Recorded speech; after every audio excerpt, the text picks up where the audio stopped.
Hi friends, this is Ms. Kirkpatrick, and today we're continuing with, you guessed it, summarizing.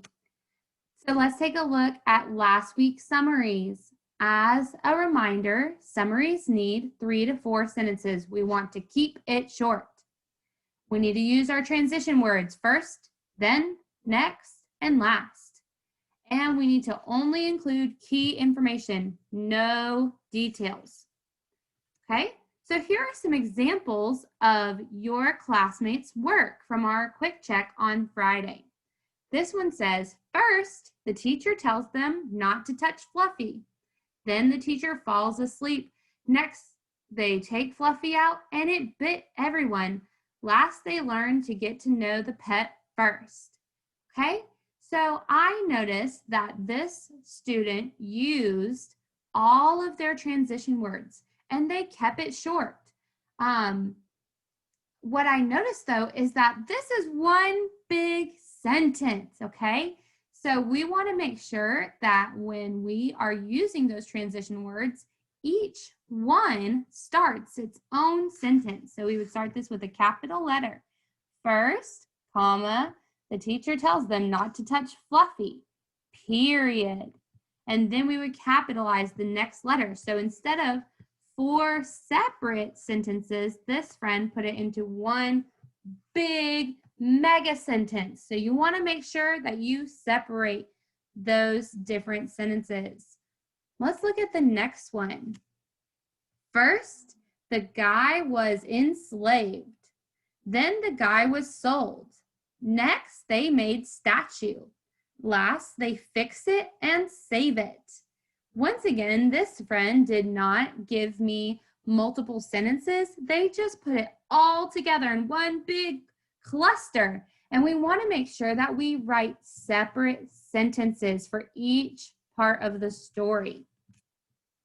What do you notice about this one before I even begin reading it? Does this look like 4 sentences? I would say it's much more, right? So we want to remember when we're writing a summary that we keep it short, 3 to 4 sentences. Once again, the same thing here. I see my friend includes lots and lots of details as if they were the author themselves. I really am excited that this student can write so much, but for a summary, we want to keep it short. Let's read this one. First in the book, The Good Egg, it was a little egg that is always good, so he or she cleans a lot. Then after, he or she would always clean. One day, the shell of the good egg started to crack. Next, the good egg had to go to the doctor to see what was wrong. And last, the good egg said, what was wrong with the egg? The doctor said, you are cleaning too much. I really appreciate that this friend told the story in order and they used transition words. I also like that they told me the title of the book. Right here they said, The Good Egg. So I know what story they're talking about. However, they didn't tell me what happened at the end of the story. They ended with that the doctor said they were cleaning too much, which actually happens in the middle. So make sure when you're summarizing that you tell every part of the story that happened, what happened in the beginning, what happens in the middle, and what happens at the end. Let's look at this one. First, there was a good egg, but all the other eggs were bad. Then the good egg was starting to crack. So he went to the doctor and the nurse said that he was taking care of the other eggs too much. Next, the egg was tired of the bad eggs, so he went out and spent some time alone. Last, he came back home to the other eggs and he lived a happy life. So this friend used our transition words. They used punctuations. They used capital letters. So we can see here our capital letters and our punctuation.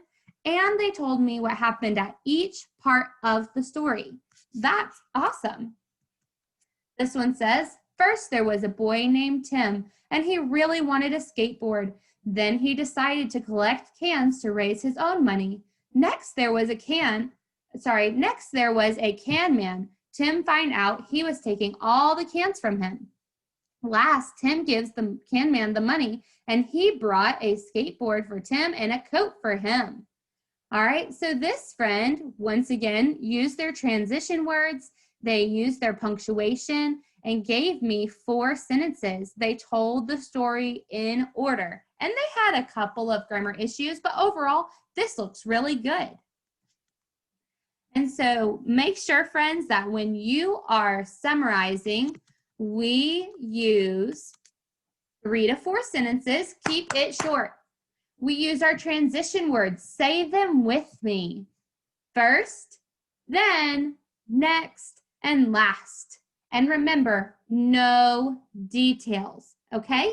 We're actually not going to practice anything today. I just wanted to take a look at all of our friends' work and help you to reflect on what you wrote last week, okay?